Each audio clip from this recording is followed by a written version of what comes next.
Sesar Semengko, yang juga dikenal sebagai Sesar Sumatera, merupakan sesar yang membentang dari utara ke selatan Pulau Sumatera. Proses pembentukannya bermula dari tabrakan antara lempeng India, Australia, dan Sumatera, menjadikannya sesar yang sangat aktif di daratan Sumatera dan sering memicu gempa bumi yang besar. Proses terbentuknya sesar Sumatera dimulai dengan pergerakan dua lempeng tektonik utama yang bertabrakan di wilayah tersebut. Pulau Sumatera berada di zona tumbukan antara lempeng Indo-Australia yang bergerak ke arah utara dan lempeng Eurasia yang bergerak ke arah timur. Ketika lempeng Indo-Australia bergerak menuju lempeng Eurasia, terjadi proses subduksi, yaitu lempeng Indo-Australia yang lebih padat menyusup ke bawah lempeng Eurasia. Interaksi antara kedua lempeng ini menciptakan tekanan besar yang mempengaruhi gerak bumi di sepanjang batas lempeng tersebut. Tekanan yang muncul akibat tumbukan ini menyebabkan deformasi pada gerak bumi. Pada beberapa bagian, gerak bumi mengalami regangan yang menghasilkan retakan, sementara di bagian lain, tekanan lebih besar menyebabkan pemampatan.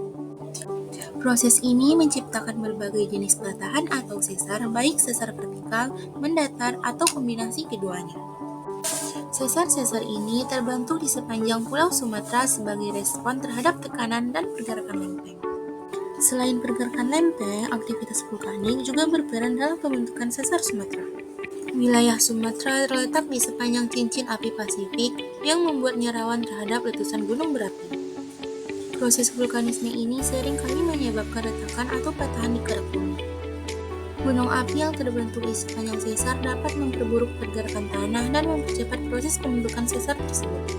Sesar Sumatera sendiri meliputi beberapa sesar besar yang terhubung di sepanjang pulau.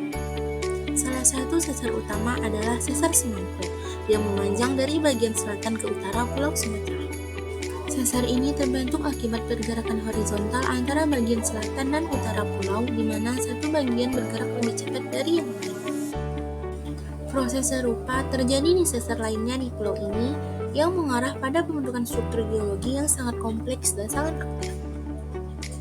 Aktivitas tektonik yang terus berlangsung ini menyebabkan pergerakan tanah di sepanjang sesar yang dapat menimbulkan gempa bumi besar.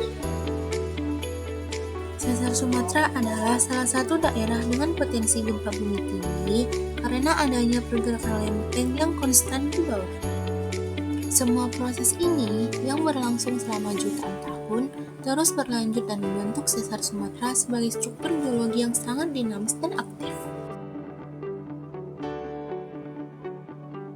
Dampak dari sesar Sumatera yang pertama adalah gempa bumi. Aktivitas gesekan di sepanjang sesar Sumatera sering memicu terjadinya gempa bumi. Seperti gempa bumi di Padang pada tahun 2009 dan gempa bumi di Aceh pada tahun 2004. Dampak yang kedua yaitu tsunami. Gempa besar akibat pergerakan sesar, terutama yang terjadi di dekat zona subduksi, dapat memicu tsunami. Contohnya adalah tsunami Aceh pada tahun 2004 yang menyebabkan kehancuran besar.